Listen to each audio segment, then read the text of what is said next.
BRS social media విభాగంపై Telangana జాగృతి నాయకులు Hyderabad cyber crime స్టేషన్లో ఫిర్యాదు చేశారు.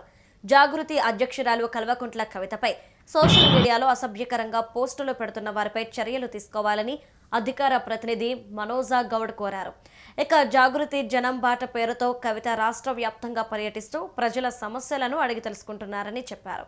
ఇది బీఆర్ఎస్ నాయకులు జీర్ణించుకోలేకపోతున్నారని విమర్శించారు. మాజీ మంత్రి నిరంజన్ రెడ్డి భూ కబ్జాలను ప్రశ్నిస్తున్నందుకు సోషల్ మీడియాలో కవితపై పోస్టులు చేస్తున్నారని ఆరోపించారు.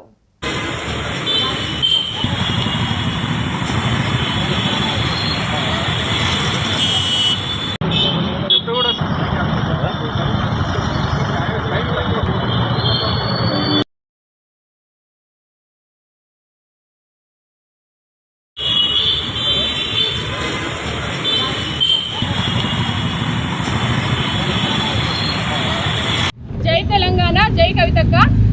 కవితక్క గారి మీద గత కొద్ది రోజులుగా ఏదైతే సోషల్ మీడియాల వేదికగా అసభ్యంగా అసత్యాలు ప్రచారం చేస్తూ అసభ్య పదజాలం యూజ్ చేస్తూ ఏదైతే ఆడబిడ్డ ఆత్మగౌరవాన్ని దెబ్బతీసే విధంగా మాట్లాడుతూ ఏవైతే కామెంట్లు ట్రోల్ చేస్తూ పోస్టులు పెడుతున్నారో వాళ్ళ మీద ఈ రోజు సైబర్ క్రైమ్ ఆఫీస్లో కంప్లైంట్ ఇవ్వడం జరిగింది తెలంగాణ జాగృతి విభాగం పక్షాన.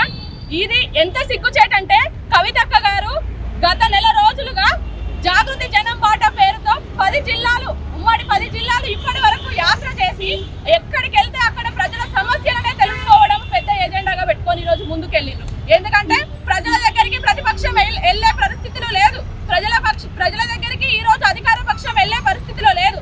తెలంగాణ జాగృతి కవితక్క గారు అది భుజానెత్తుకొని ఈ రోజు ప్రజల గురించి వాళ్ళ సమస్యల గురించి గ్రౌండ్ లోకి వెళ్ళి వాళ్ళ కోసం పోరాడుతుంటే ఎక్కడికక్కడ ప్రజలు వాళ్ళ సమస్యలు చెప్పి ఎవరైతే అధికారుల వల్ల ఎవరైతే నాయకుల వల్ల వాళ్ళు ఇబ్బందులు పడ్డారో వాళ్ళంతా కూర్చొని అక్కకు వివరించిన ఆ సందర్భంలో కవితక్క గారు ప్రెస్ మీట్ లో ఏదైతే వాళ్ళ మీద మాట్లాడినరో ఎవరైతే భూ కబ్జాలు చేసిరో నిన్నటికి నిన్న వనపత్రి పర్యటనకు వెళ్ళినప్పుడు అక్కడ నిరంజన్ రెడ్డి గారి మీద ఘోరమైన భూ అక్రమాలు ఏవైతే చేస్తున్నారో భూ కబ్జాలు చేసినరో ఏవైతే బంజారా బిడ్డల దగ్గర నుండి భూములు లాక్కున్నాడో అవన్నీ రాత్రి 11-12 దాకా అక్క దగ్గర కూర్చొని వాళ్ళు మొరబెట్టుకుంటే ఆ విషయాన్ని కవితక్క గారు ప్రెస్ ముందు ప్రస్తావిస్తే దాని గురించి చెప్తే ఈ రోజు ఇష్టానుసారంగా గత కొద్ది రోజులుగా చూస్తున్నాం ఇష్టానుసారంగా కనీసం మహిళ అని కూడా చూడకుండా ఇష్టం వచ్చినట్టు మాట్లాడుతున్నారు.